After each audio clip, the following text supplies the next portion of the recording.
কেউ কথা রাখেনি। ৩৩ বছর কাটল, কেউ কথা রাখেনি।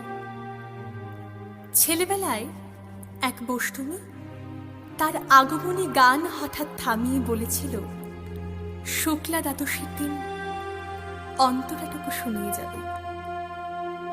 তারপর কত চন্দ্রভূ অমাবস্যা চলে গেল, কিন্তু সেই বষ্টমী আর এলো না।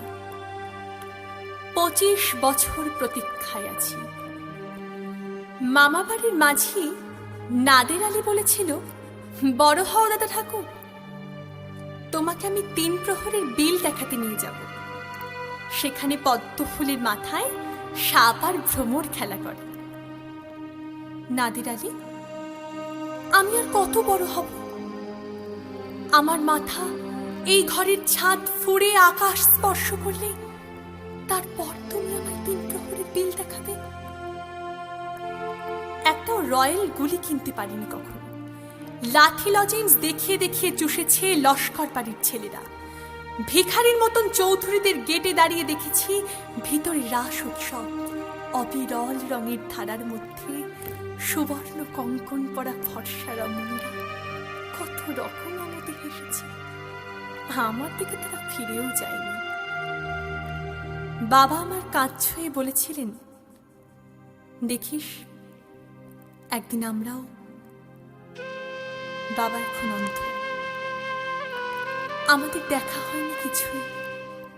সেই রয়্যাল গুলি, সেই লাঠি লজেন্স, সেই রাস উৎসব আমায় কেউ ফিরিয়ে দেবে না। বুকের মধ্যে সুগন্ধি রুমাল রেখে বরুণা বলেছিল, যেদিন আমায় সত্যিকারের ভালোবাসবে সেদিন আমার বুকেও এরকম আতরের গন্ধ হবে। ভালোবাসার জন্য আমি হাতের মুঠোয় প্রাণ নিয়েছি। দুরন্ত ষাঁড়ের চোখে বেঁধেছি লাল কাপড়। বিশ্ব সংসার তন্ন তন্ন করে খুঁজে এনেছি ১০৮টা নীল পদ্ম। তবু কথা রাখেনি বরুণা। এখন তার বুকে শুধুই মাংসের গন্ধ। এখনো সে যে কোনো নারী। কেউ কথা রাখেনি। ৩৩ বছর কাটল,